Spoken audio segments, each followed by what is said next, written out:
All right. Welcome to the Resilient Recruiter Podcast.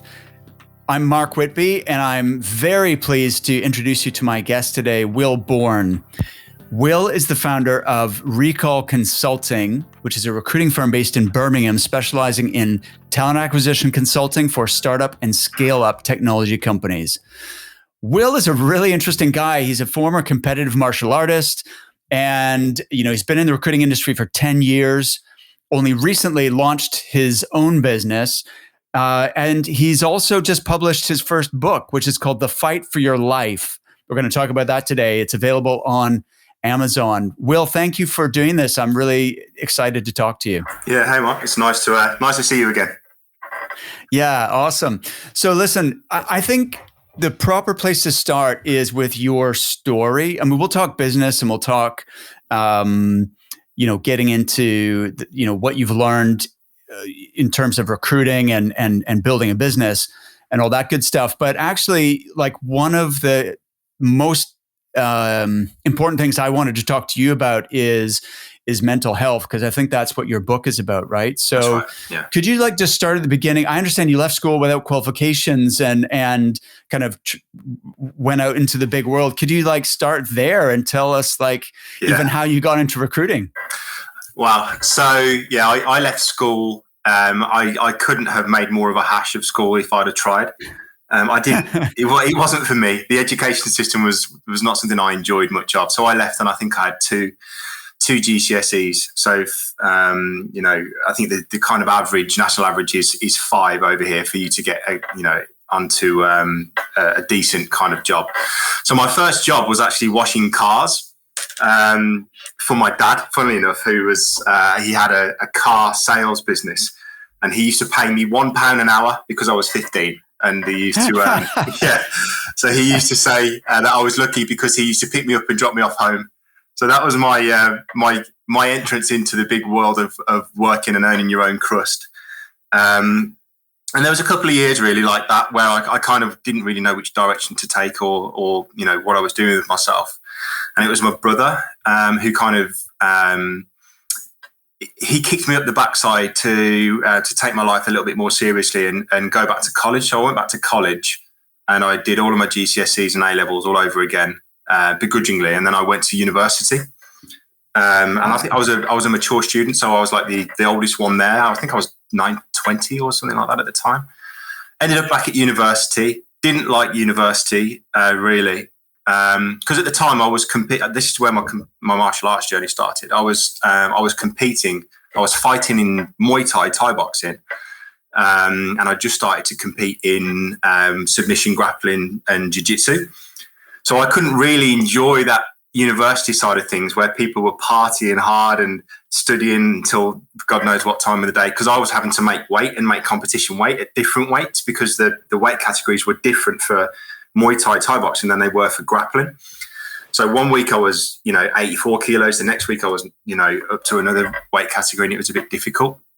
So I left university after a year, and I got somehow onto a graduate scheme with a bank for telesales. And I did that for 4.5, 5 years. I moved up the ranks and ended up in a regional business role. And I just didn't enjoy it.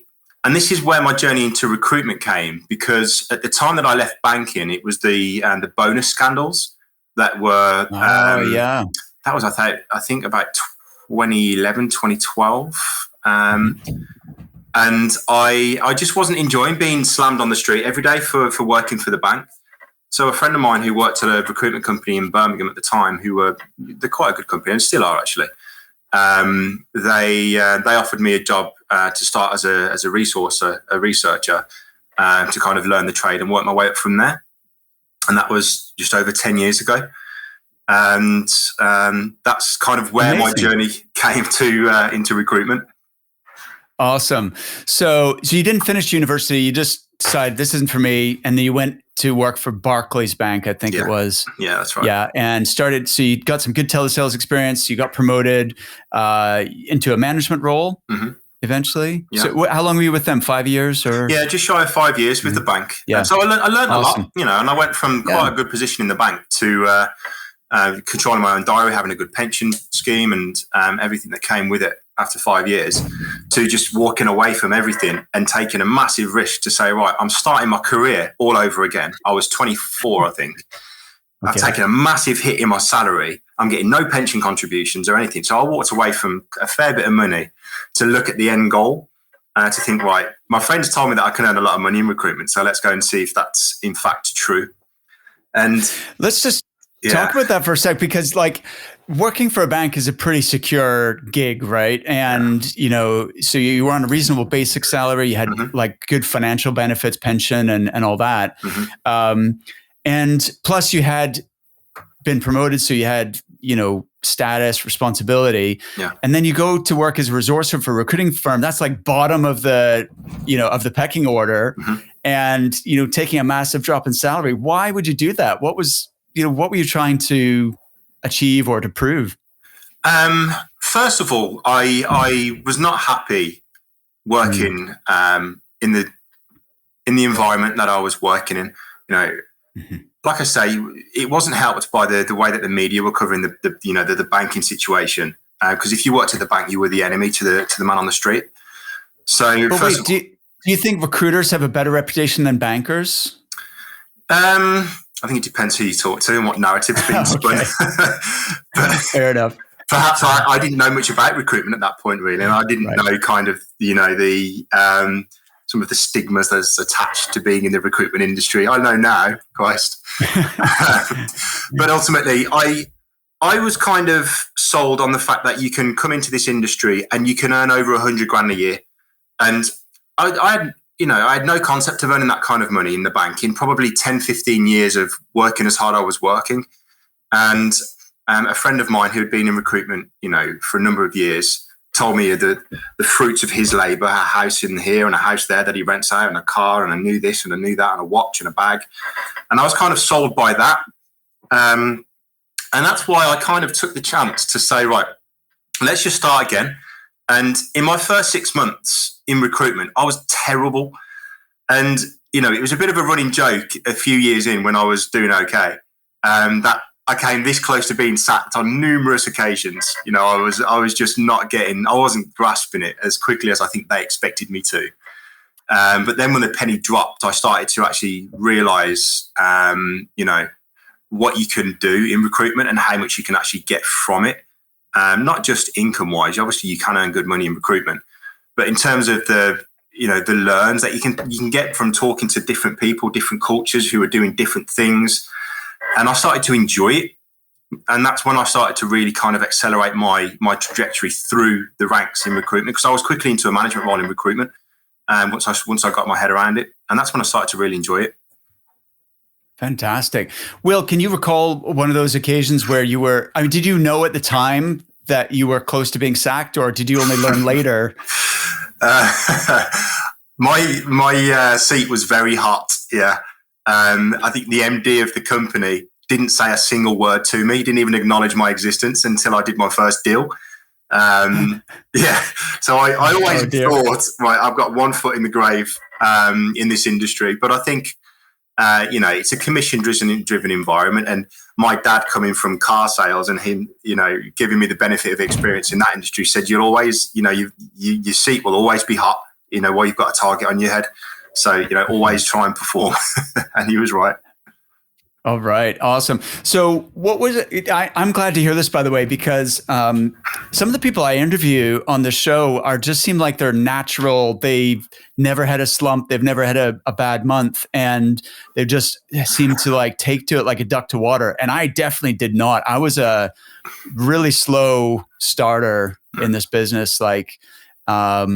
I would say even my first couple of years, I did well enough. I managed to hit my target and, keep my job. But, yeah, I just did not know what I was doing half the time. What was it? When did it sort of click for you? And what do you think allowed that, you to connect the dots? I think it was making so many mistakes, honestly.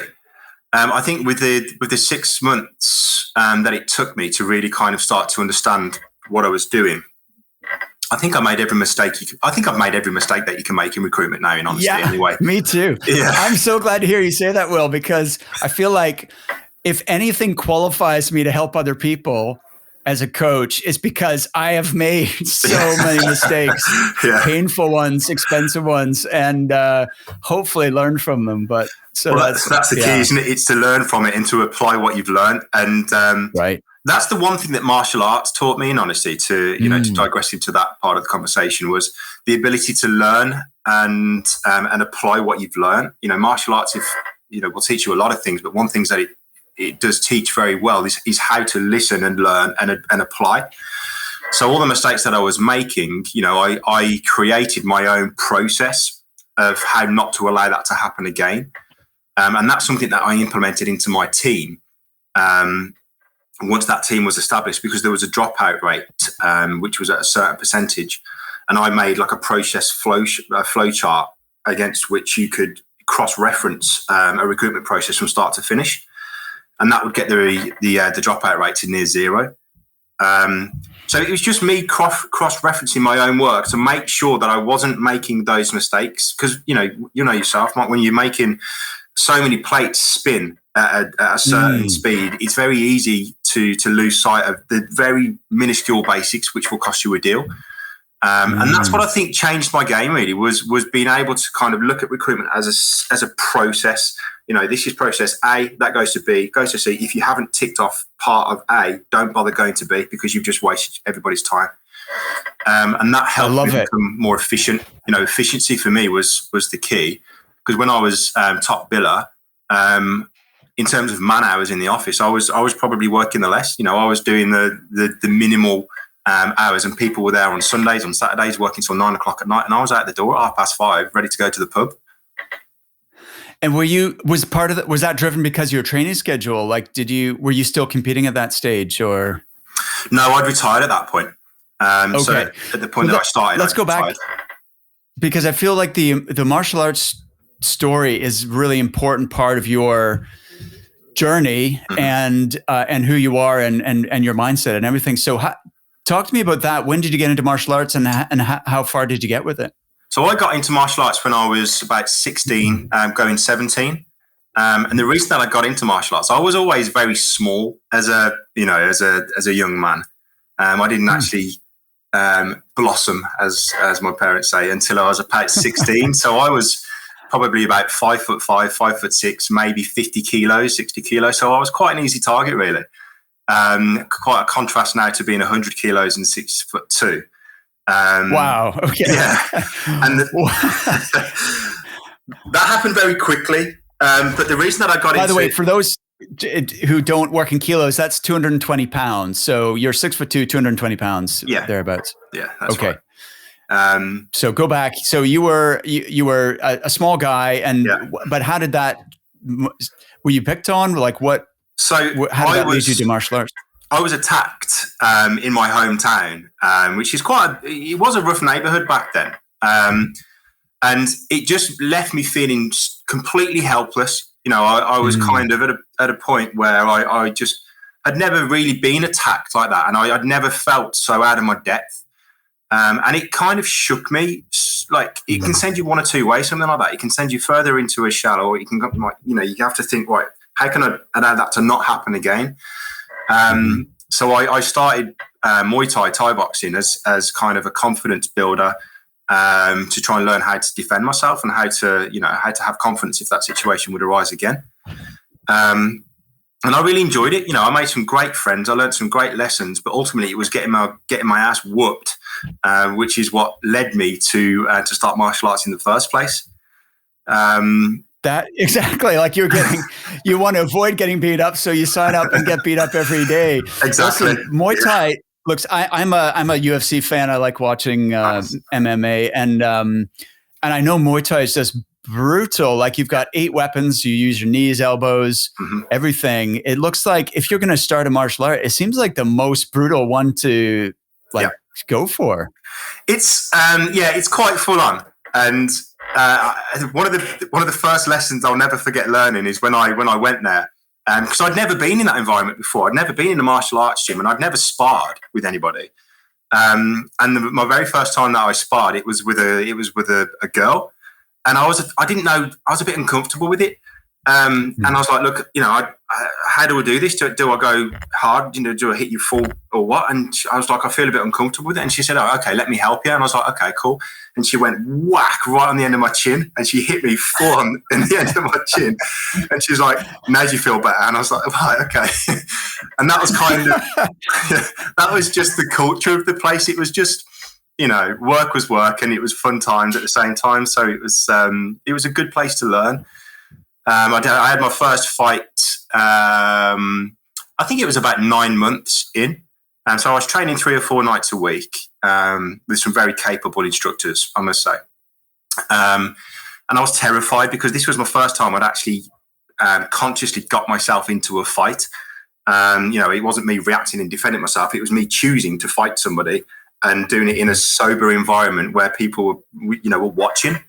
My friends came to watch. They had cameras and everything, and it was quite stressful. And I fought a guy from Northern Ireland who was about 9 foot tall, and I was terrified. Honestly, I was absolutely terrified. But I trained, really, really hard for it. I tried to get my mind right, but I'd never really been in that environment, so I didn't know what to expect. But after that, it was kind of every time I got into that environment, it was a little bit more comfortable. And that's a lot of the lessons that I took from the martial arts and applied to the working life, is to try and visualize as much as you can and get as much perspective as you possibly can to kind of figure out how you're going to get your way through it, and then expect to get punched in the face and for it to all go straight out the window, which is typically what happens. Exactly. Is that Mike Tyson? Everyone has a plan before they get punched in the face. Exactly. What happened with that fight? Did you win that first fight, or the guy got disqualified? Believe it or not. Oh, because it was like an upper amateur fight, so he wasn't allowed to throw elbows and knees, and he had, for some reason, in his head that he could throw them every time in the clinch. So every time we clinched, he was throwing elbows, and the ref was like, "Okay, you got one more, and then we're going to disqualify you." And then he did it again, and then he got disqualified. So it was a victory. I'll take a victory. I'll take a win. Yeah. However they come. So fair enough. But let me ask you this: I understand the motivation to train in martial arts because you want to feel more confident, feel like you are, not going to be put in that position again of feeling threatened and so on. But what would motivate you to actually compete at it? Because that's a whole nother thing. Yeah, it's a good question. And in honesty, I just loved the competitive side of it. Like, I never liked fighting, and I still don't. In terms of I love watching fighting and people, on the UFC, like you say. But I just enjoyed testing where my levels were at, because once I started to do the MMA, the submission grappling, the wrestling, and bring that all together to fight in an MMA environment, it was about 12 years ago, so it was quite new, really, to the UK. And when I was doing it, it wasn't in a cage; it was in a boxing ring. So people were falling through the ropes; they were going over the ropes. It was chaos, and it was a bit new at the time. So it was hard to know what kind of levels you were at without going to compete outside of your gym. So the guys that I was competing with inside my gym, I was always thinking, this can't be the best. This can't be the best around, So I need to compete to see what level I'm actually at. So I got signed up to once I started submission grappling and doing the jiu-jitsu, I got signed up to the nationals for FILA. It was the FILA National Grappling Championship in 2019, and that was my very first tournament. And I was petrified again because I'd never done a grappling tournament. I'd never been in that. I'd been in a fighting environment, but never in that kind of arena. And it was a different ball game to a Thai boxing fight because the arena's laid out differently. It's very like everybody's on top of you kind of thing from one direction, and you've got people fighting around you, and there's loads going on. But I enjoyed it in the end, and I ended up winning gold. Wow! Yeah, okay. I got a gold at 84 kilos, so I was quite happy with that. And then I went on the next year to win the Great British Nationals. So I got gold at the GB, which was at 94 kilos. So I had 84, 94, And then I wanted to get another goal at 77. So I tried to cut to 77 kilos, and that was silly. And that was ultimately what brought the house of cards crashing down, because that's where my injury came about.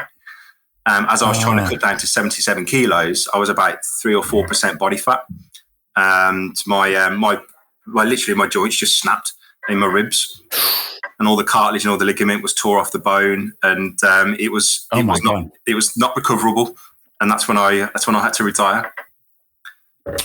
Man, that's quite a journey. So, what? By the way, I did Taekwondo when I was a kid for a couple of years, but then very recently I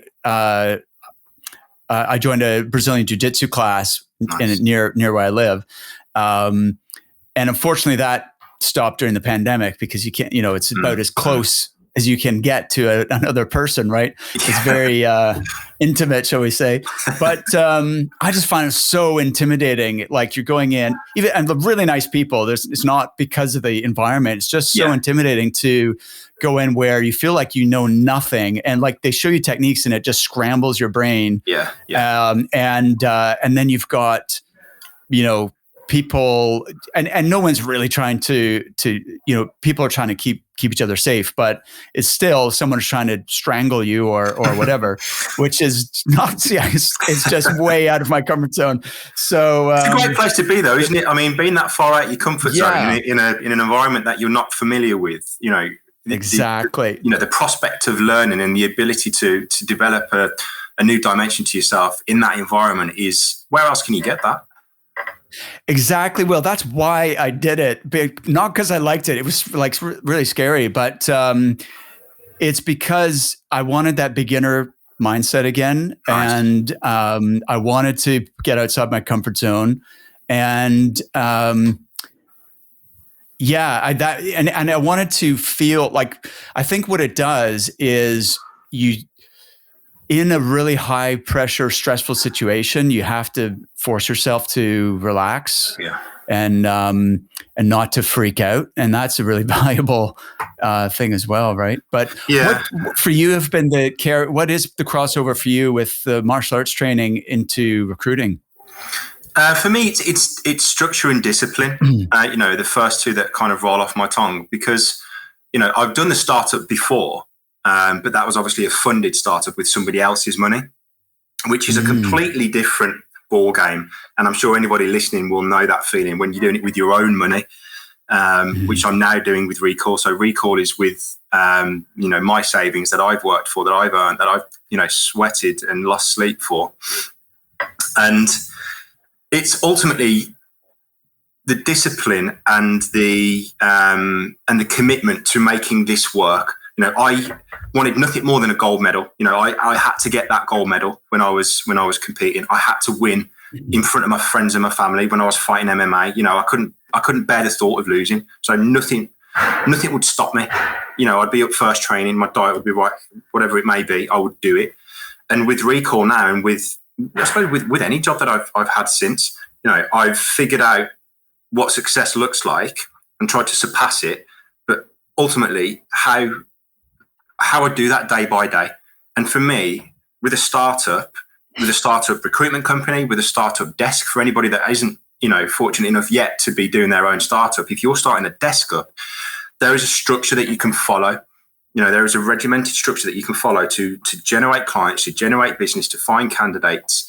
And if you're committed to it and you're disciplined to do that day in, day out, you will get success. And I'm proving that again with Rekall. Like we were saying prior to recording, the start that Rekall's had in terms of revenue generated, I'm shocked myself.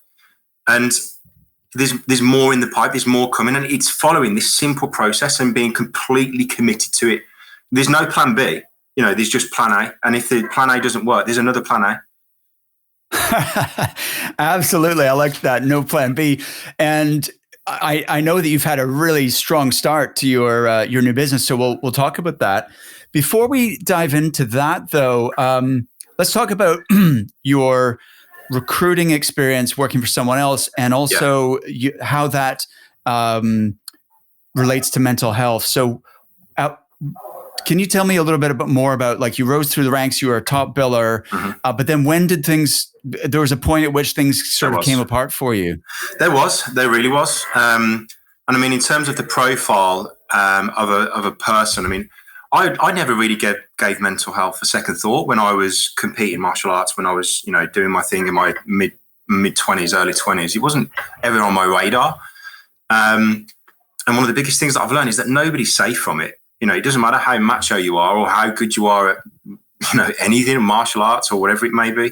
Mental health is still one of the most sensitive things that you can try and protect. And 3 things came at once for me, which ultimately knocked me clean off my perch. One of it was the death of my stepdad, who he just dropped dead. And he was 13 years in my life, and it was completely unexpected. And it was actually 2 weeks before he was going to marry my mum. So we just had his stag do the week before, and the wedding was coming a couple of weeks later. My mum's wedding dress was in the house, and all the wedding favours and everything were laid out. And then he's dropped dead next to them, and that just, that was the final kind of nail. But before that, there was 2 kind of, catalysts to that point. One of which was the breakdown of a relationship, which was quite stressful, really. It was quite a negative experience that kind of just took a lot out of me.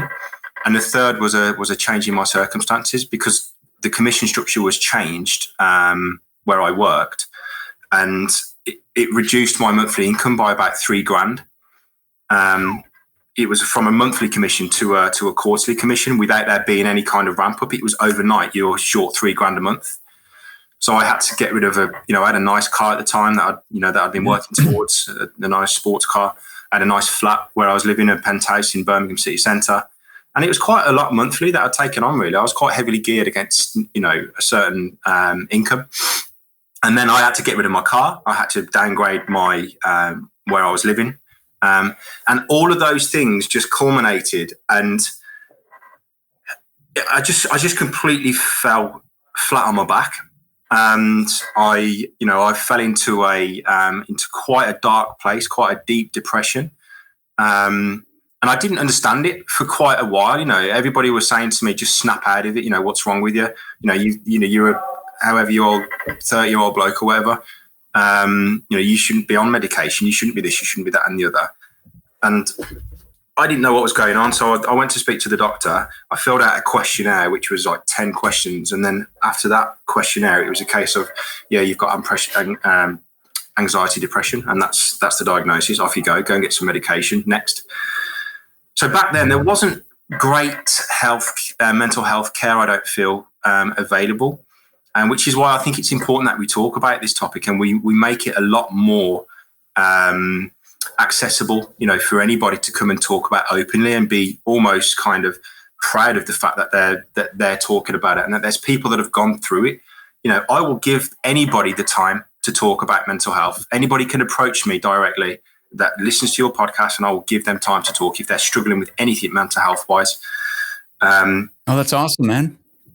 Because it's that important, when people are on their journey, there are so many things that can knock you down, and there are so many things that can take you, steps back and steps sideways, and it's difficult to be able to understand it and comprehend it. And that's what I couldn't do. I couldn't figure it out and comprehend what was going on. If I'd have had somebody that could help and guide me through that process to say, right, this is what's happening, this is what we can do next, this is the support that is available to you, other than just chucking some pills at me, perhaps I wouldn't have fallen as hard as I did. And this is where the book actually came from this point. Because one of the things... So, Will, when was this? I was just shy of 30. I can't remember the exact point in time, and honestly, it's kind of a little bit hazy in terms of my memory of it. I understand. There are more kind of vivid actual points that I remember than like a point in time. Like for example, sorry to interrupt your flow. Tell me about, you were starting to talk about your book and how that fits into your recovery. Yeah. So with the book, I started to journal. I started to actually write things down day by day that were helping me. So I could kind of create a blueprint almost as to, right, okay, this is working. Let's keep doing this. This has helped. This has helped me sleep, because I didn't sleep for nearly 6 months, past 2 or 3 hours a night. I had horrendous insomnia. And then I had to go and do recruitment the next day, which was awful. And I started to write things down that were working, that were, right, this was positive, this helped, this didn't help, so let's not do that anymore. And in the end, I ended up with like 10,000 words. So I ended up with a 10,000 word blueprint of how I dug myself out of that position where I was in a heavy insomnia, depression, anxiety state without really knowing what to do or how to kind of get out of it. So I made my own blueprint almost.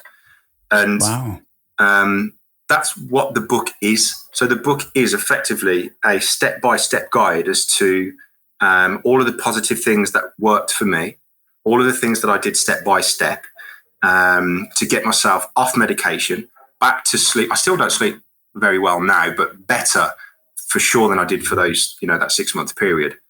And that's what I made. I showed it to a couple of people who were in the, the publishing industry, and they said, this is good. This is actually, worth publishing. So that's what I did. And, for me, if it helps one person who reads it and they get a benefit from it, it's done what I wanted it to do. That's awesome. I love that. And so where did the title come from, The Fight of Your Life? Because that's what it felt like at the time. Everything I did was a battle. It was a fight, and I did feel like I was fighting for my life. It was that important to me that, I had to get control of my life back. There's a part of the book where I talk about, almost not being in control of my own kind of thoughts, feelings, and chemistry of my own body, because I was dependent on this medication. And I didn't want to be a slave to that for the rest of my life. I didn't want to have to think, right, I've got to take this in the morning and take this at night. Otherwise, I'm not going to sleep, and I'm going to feel this, I'm going to feel that.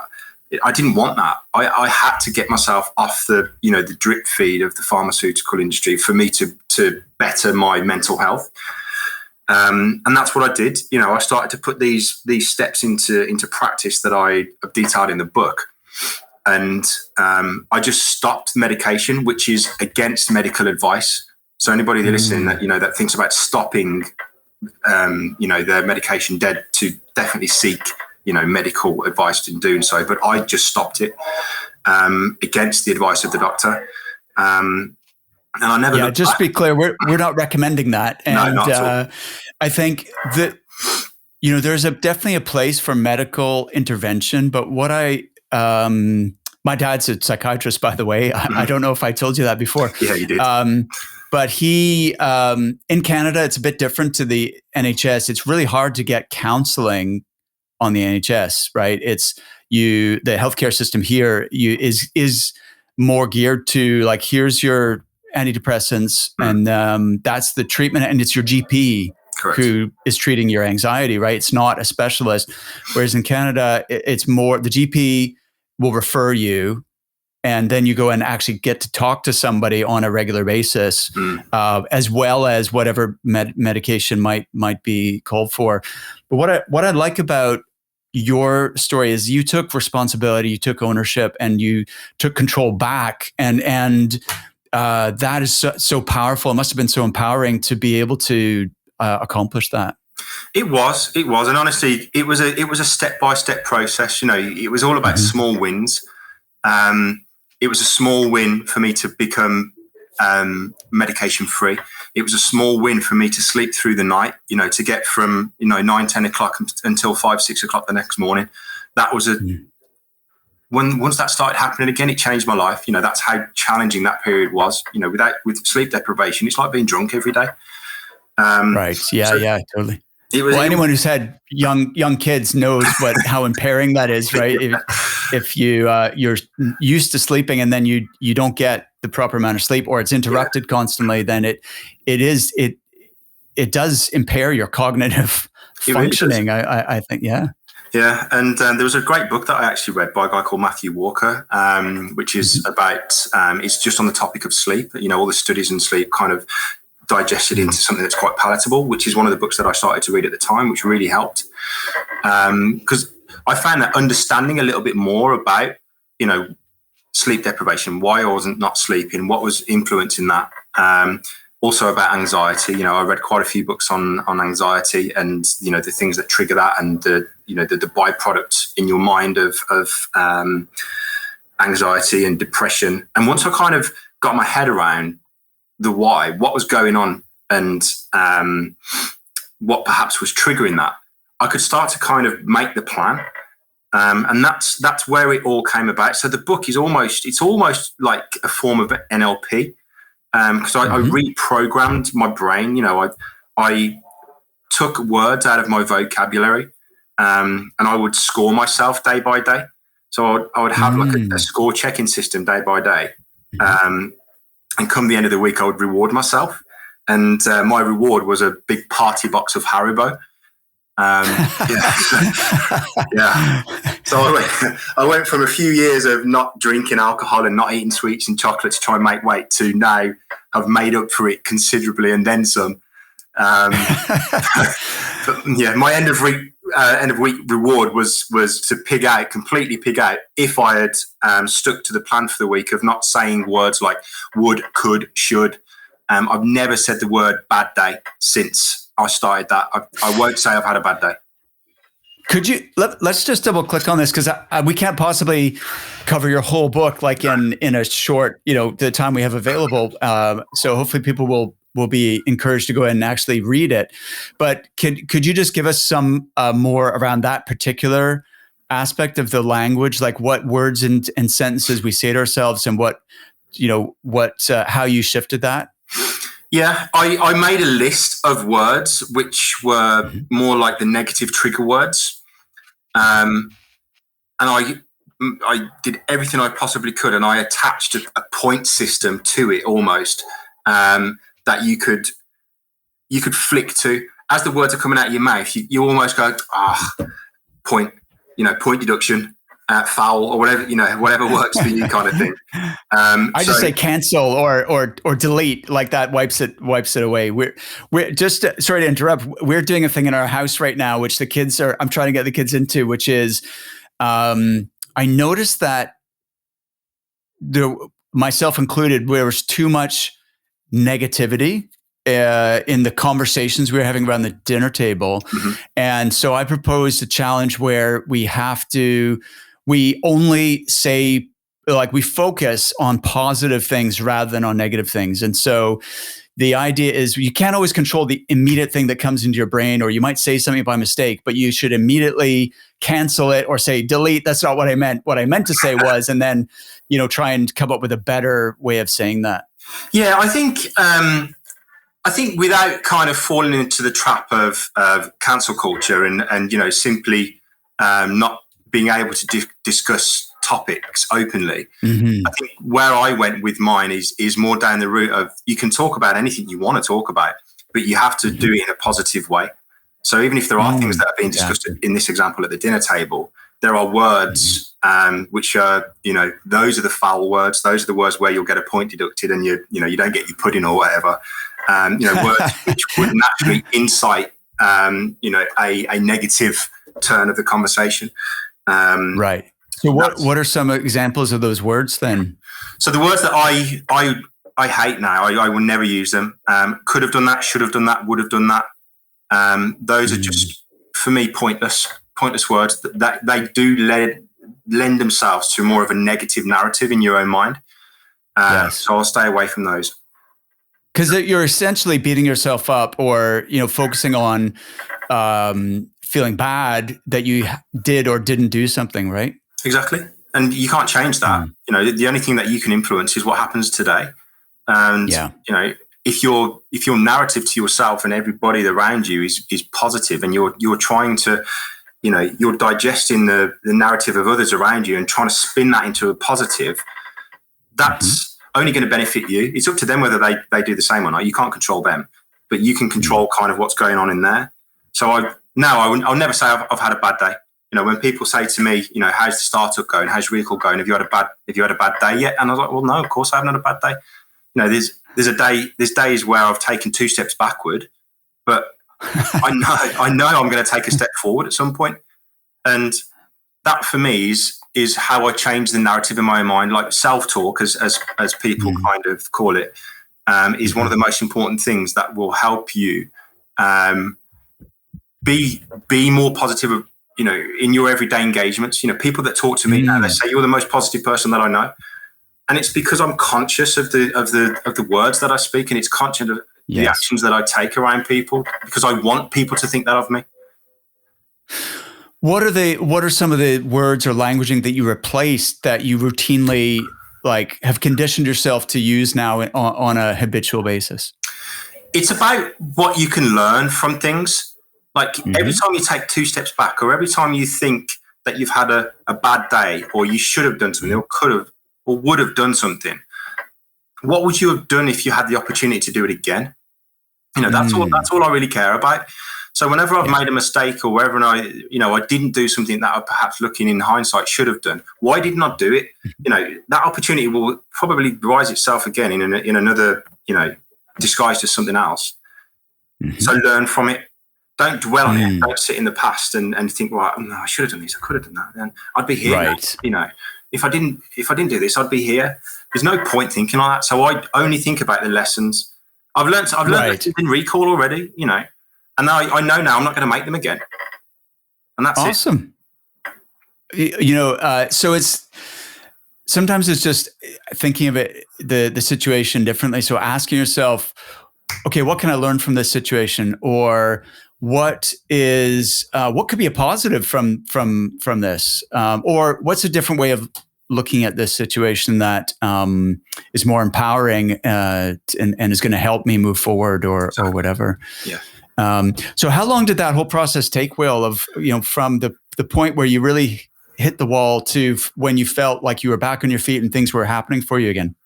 I'd probably say it took me the best part of 18 months to get myself from, I can remember my lowest point. My lowest point is when I didn't eat for a week, and I tried to drink myself to death.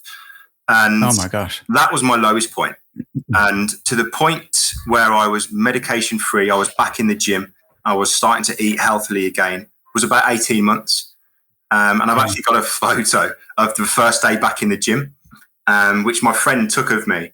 And I hated him at the time. I was so angry at him for taking that picture of me at the time, because I looked dreadful. I look awful. And I can share the picture with you if you wanted to, publish that. I'm more than happy to. Yeah, sure.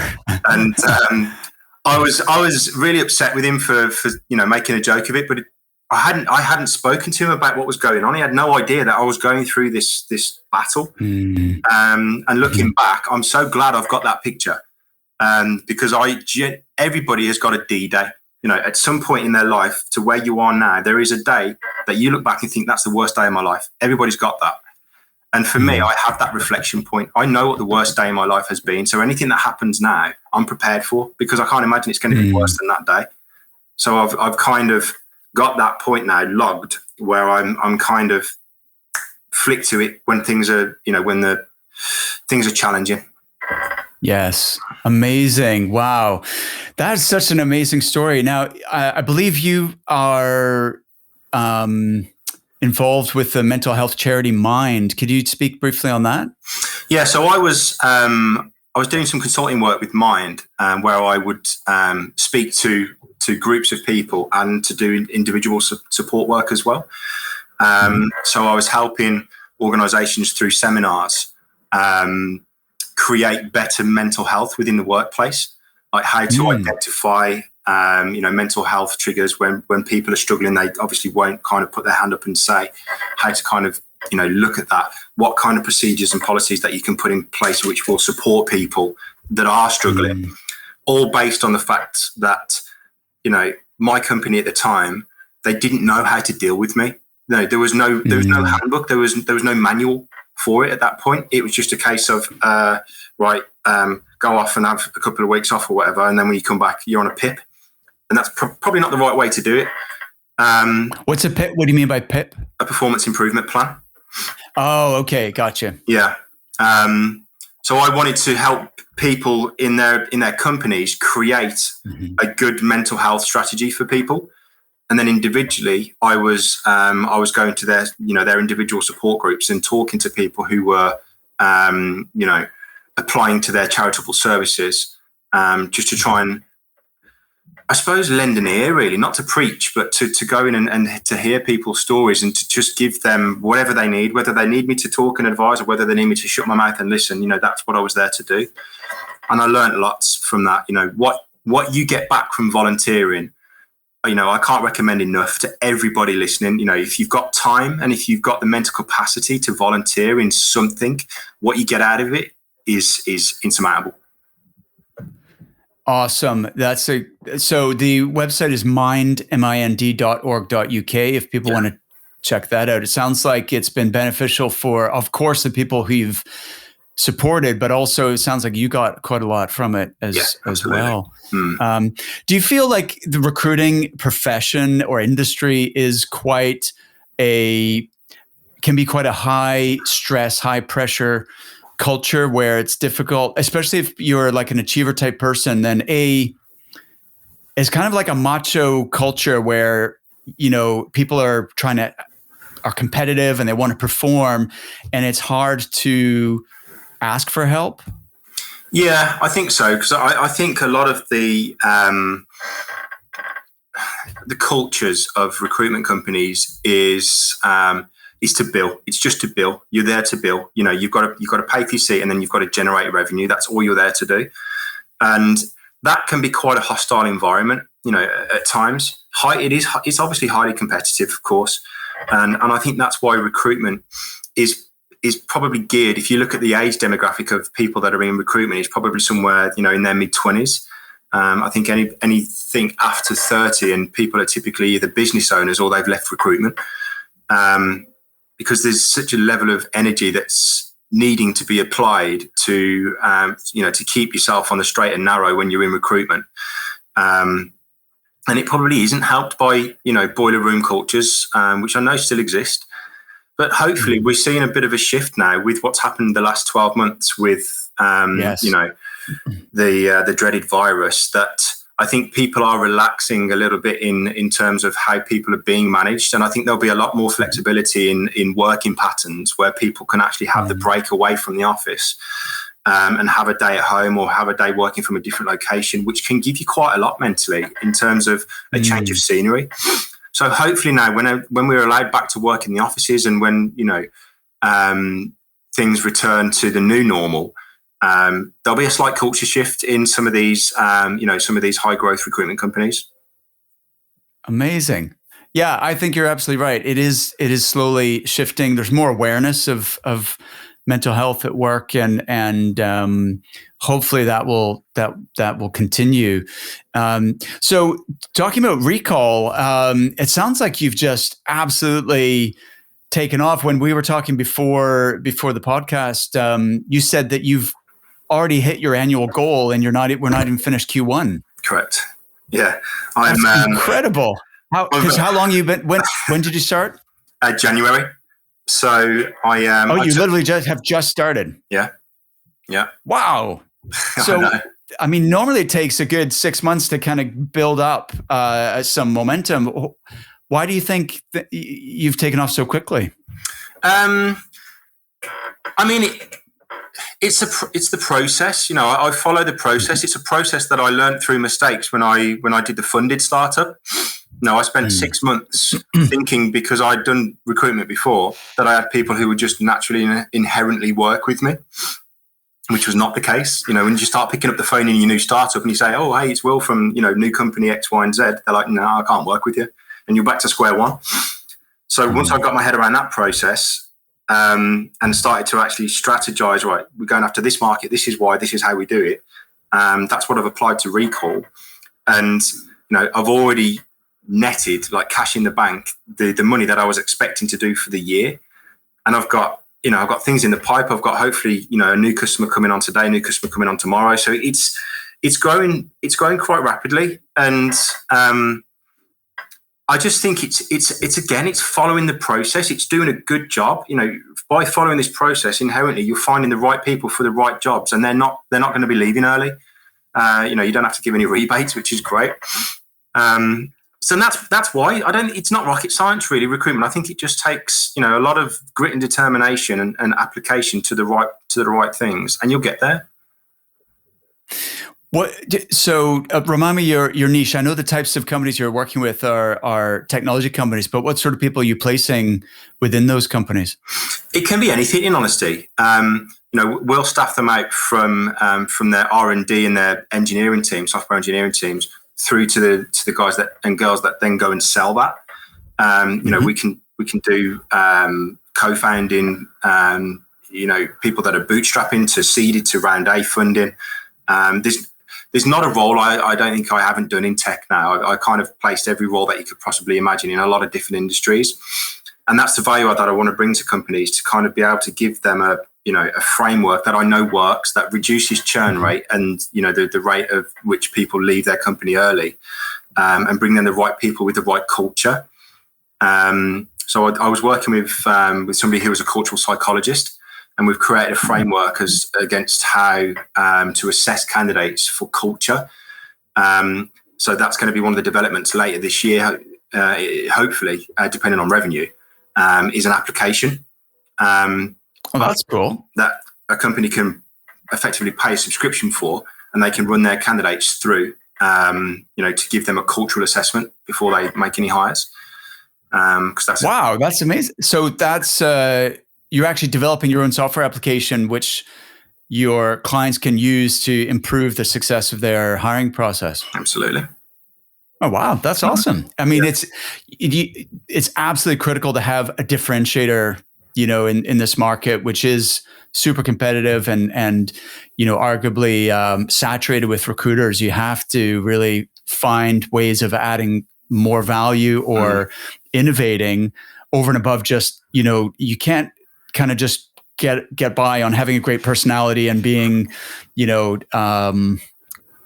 hitting the phone. You need more. You need something that is really going to differentiate you from the competition. Yeah, I agree. I call it the milk round. You always get two kinds of salespeople. You get the people that are on the milk round who go and have a nice chat, and they'll sell a bit of milk here and there. Or you get the people who are going out who are selling big crates. They're going to the distributor. They're selling. And I've never really been one to kind of just go and have the nice conversations and rely on my personality, because my personality was never that great. So I had to go and sell. And